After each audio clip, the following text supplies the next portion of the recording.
Graça e paz, meus irmãos. Iniciaremos hoje o 34º Devolvença do ano para a honra e glória do Senhor. E hoje, meus irmãos, nós iremos falar sobre Salmos 23.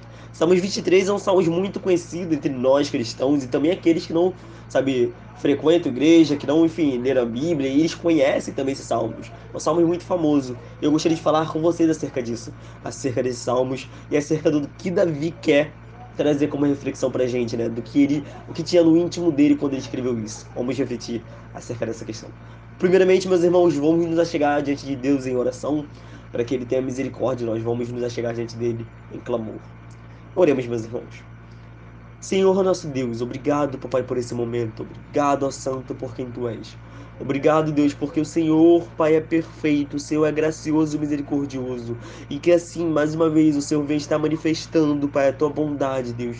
Usa-me, Pai, para falar com os meus irmãos, Pai. E que assim o Senhor fale aos nossos corações. É isso que eu te clamo e te peço em nome de Jesus. Amém.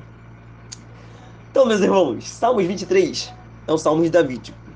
E Davi, nesses salmos, ele expressa algo que na vida dele era muito comum. Davi, como a gente bem sabe, antes de ser ungido rei, ele era pastor de ovelhas. E sendo um pastor de ovelhas, meus irmãos, ele sabia muito bem qual era a função de um pastor, o que a ovelha fazia, ele tinha uma experiência vivida disso. Perfeito? E aqui nesses salmos, quando ele inicia os salmos falando: O Senhor é o meu pastor. Aqui Davi, ele estava expressando algo para ele muito profundo, porque ele sabia o que era ser pastor. Ele sabia o que era ser ovelha, porque se o Senhor é o seu pastor, ele era ovelha do Senhor. E ele sabia o que era ser ovelha, sabe? Aqui durante o texto a gente vai ver mais características de uma ovelha, mas aqui ele declara que o Senhor é o seu pastor. E portanto, por conta disso, por causa disso, de nada terei falta. Então, pelo Senhor ser o seu pastor, por conta desse fato de o Senhor ser o seu pastor, Davi não tem falta de nada. E o não ter falta de nada, meus irmãos, não significa que ele deixará de sofrer, né, de ter necessidades, necessidades físicas, necessidades mentais, sentimentais. Essas necessidades são comuns, sabe? A nós, seres humanos, são comuns e Deus nos abençoa suprindo essas necessidades, sabe? Buscai o reino dos céus em primeiro lugar e todas as coisas vos serão acrescentadas, sabe? O que aqui está sendo dito, sendo expresso, é que buscando o Senhor, nosso Deus, em primeiro lugar, as coisas que nós precisamos, necessitamos, o Senhor nos acrescentará. E aqui, Davi, ele reconhece as suas necessidades, mas ele diz: Senhor, tu és a minha necessidade primordial. Sem o Senhor, todas as outras necessidades são nada, sabe? Eu posso passar todas essas necessidades, mas eu não posso passar a necessidade de estar longe, sabe? A necessidade do Senhor. Eu não posso perder o Senhor. Eu posso perder tudo. Posso passar fome, eu posso passar sede, eu posso passar, enfim, falta de sono, né? Ficar sem dormir. Eu posso passar a necessidade da carência, de um amor, enfim, todas essas coisas. Mas eu não posso passar a necessidade do Senhor. Eu não posso perder o Senhor. Então, se eu tenho o Senhor, Pai, de nada eu tenho falta. Todas as coisas se tornam nada, porque eu tenho o Senhor. E todas eu posso perder, porque ela não me faltará, sabe? Então somente o Senhor é o meu tudo. Então se eu perder tudo, eu continuo tendo tudo que é o Senhor. Bem, aqui a gente começa a ver agora as questões de uma ovelha. Primeiramente, o pastor levava a ovelha para repousar. E aqui Davi utiliza uma linguagem muito interessante. Em verdes pastagens me faz repousar e me conduz às águas tranquilas.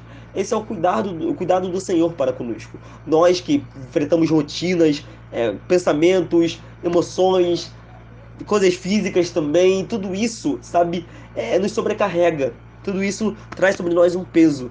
Mas o Senhor é o nosso pastor. Ele sabe daquilo que nos pesa, daquilo que nos aflige, e ele nos leva para repousar. E não é qualquer lugar que ele nos leva para repousar, é nos pastos verdejantes. Eu consigo ver muito bem um lugar, sabe, cheio de grama, uma árvore e as ovelhas ali na sombra da árvore. E logo em frente tem um rio que as ovelhas poderiam ter acesso à sede. Então é esse lugar que o pastor leva as ovelhas. É o melhor lugar possível para as ovelhas repousar. E o nosso Deus, ele é o Deus que conhece todas as coisas. Então, de fato, ele sabe o melhor lugar possível para nós repousarmos. E ele nos leva para esse lugar, ele nos conduz a águas tranquilas, águas que não tem perigo para a ovelha. Além de que a gente, com ele, nós descansamos de modo também de que nós estamos seguros, sabe, seguros. Nós descansamos no sentido de descansar, mas descansamos também no sentido de estarmos seguros. Amém?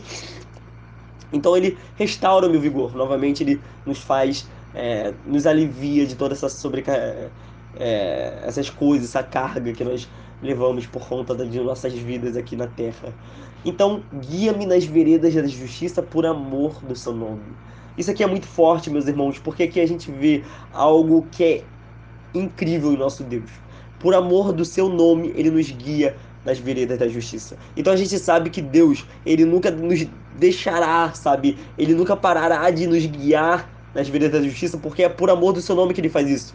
E Deus, ele ama, ele busca a honra do seu nome, o louvor do seu nome, entende? Porque ele é Deus.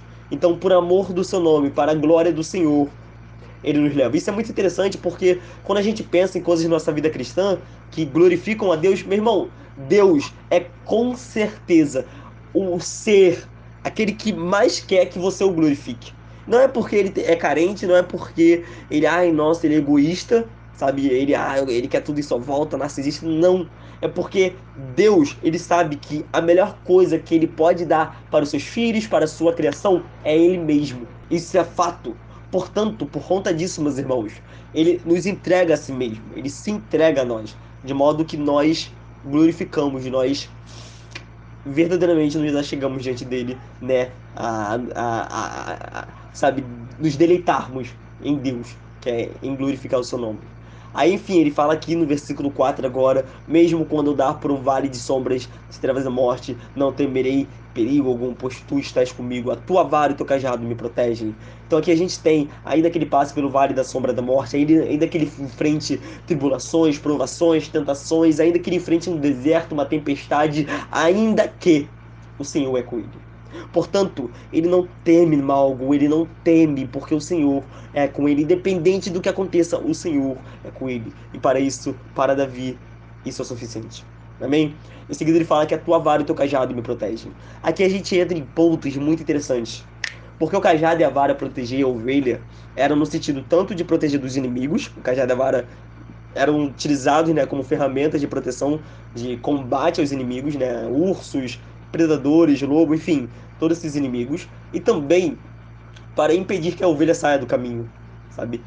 O cajado era utilizado para exortar, para disciplinar a ovelha, para que ela não se desviasse do caminho. Ovelha, meu irmão, era um bicho tolo, era um bicho burro, era um bicho que não tinha noção de onde estava e não sabia para onde estava indo, sabe? E é até um pouco semelhante conosco. Sinceramente, comigo, por exemplo, eu digo isso por mim, sabe? Nós cristãos, nós não sabemos para onde estamos indo, onde estamos, e nós precisamos do pastor ali nos guiando. E quando nós estamos aqui para desviar, o Senhor vem com a sua vara, dá em nós, sabe? Ele é um pai que disciplina, isso é muito importante. E ele disciplina quem ele ama.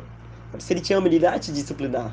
Isso para nós conforta os nossos corações. Aqui Davi diz que a vara e o cajado do Senhor protegem ele, protege ele de se desvirtuar do caminho do Senhor, protege ele dele mesmo, protege ele de se desviar do caminho do Senhor. Isso é muito importante, meus irmãos. Isso aqui nos protege de nós mesmos, meus irmãos. Nós que somos aqueles que pecam e nos afastamos de Deus. Nós somos aqueles que nos rebelam e nos afastamos de Deus. Nós somos aqueles que caímos em tentação e nos afastamos de Deus. Não ponha a culpa em Satanás, não ponha a culpa nessas coisas. É culpa sua, é culpa nossa. É nós que somos os errados. Nós precisamos que Deus nos livre de nós mesmos.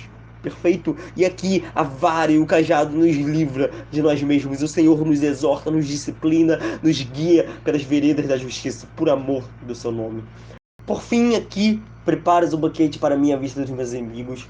Tu me honras, ungindo minha cabeça com óleo, fazendo transbordar o meu cálice. Aqui a gente vê algo mais escatológico, meus irmãos. Davi, ele está trazendo uma visão daquilo que irá acontecendo por vir, de que o Senhor nos honrará. A gente, com a nossa perseverança, com a nossa confiança, a nossa fé, o Senhor nos exaltará, porque nós fomos perseverantes, nós receberemos a coroa da vida, sabe? Irá, sabe, ungir a nossa cabeça com óleo, fazendo transbordar nosso cálice. E isso na presença dos nossos inimigos, daqueles que, sabe, Satanás, as potestades, as hostes espirituais, enfim, todos esses que nos tentaram, enfim, atacaram espiritualmente, todos esses que lançaram dardos inflamáveis, eles serão expostos em vergonha e nós iremos, sabe, triunfar sobre eles graças ao Senhor. E por fim, sei que a bondade e a fidelidade do Senhor me acompanharão todos os dias da minha vida e voltarei à casa do Senhor enquanto eu viver. Esse versículo no fim é um versículo que eu creio que vocês conheçam muito bem e que nós tenhamos essa mentalidade de Davi, que, sabe, Davi era consciente que a bondade e a fidelidade do Senhor o acompanharia para o resto de sua vida. E então, sabe, é uma consequência, algo que traz como uma resposta a ele, a essa bondade, essa fidelidade, o acompanhar para o resto da vida, ele voltar à casa do Senhor enquanto ele viver.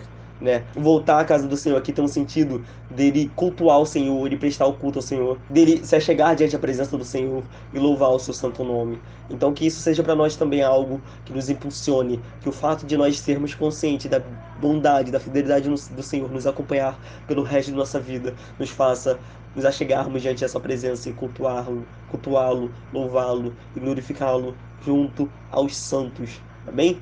Ao corpo de Cristo. Por fim, meus irmãos, vamos fazer uma oração, vamos agora agradecer a Deus por esse momento e que o Senhor tenha misericórdia de nós. Oremos? Oremos. Senhor nosso Deus, muito obrigado, Pai, por esse momento, obrigado, Pai, por essa bênção que é a Tua Palavra e por nós termos a oportunidade de refletir nela, Pai.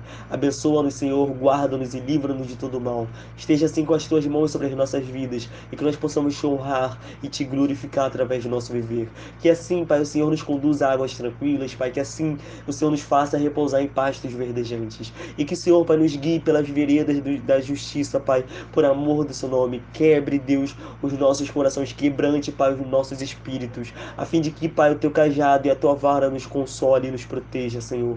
Toma nas Tuas mãos, Pai, as nossas vidas, Pai, e que possamos ser perseverantes aqui, Pai, na terra, a fim de que no futuro recebamos, Pai, a coroa da vida. Guarda-nos, Pai, e que para todo o resto de nosso viver nós possamos voltar à casa do Senhor e sermos conscientes de que a Tua fidelidade e a Tua bondade nos acompanhará. Obrigado, Pai, por conta disso. Obrigado, Senhor, por quem Tu és. Essa é a nossa oração em nome de Cristo Jesus. Amém. Meus irmãos, que Deus abençoe grandiosamente em nome de Jesus. Amém.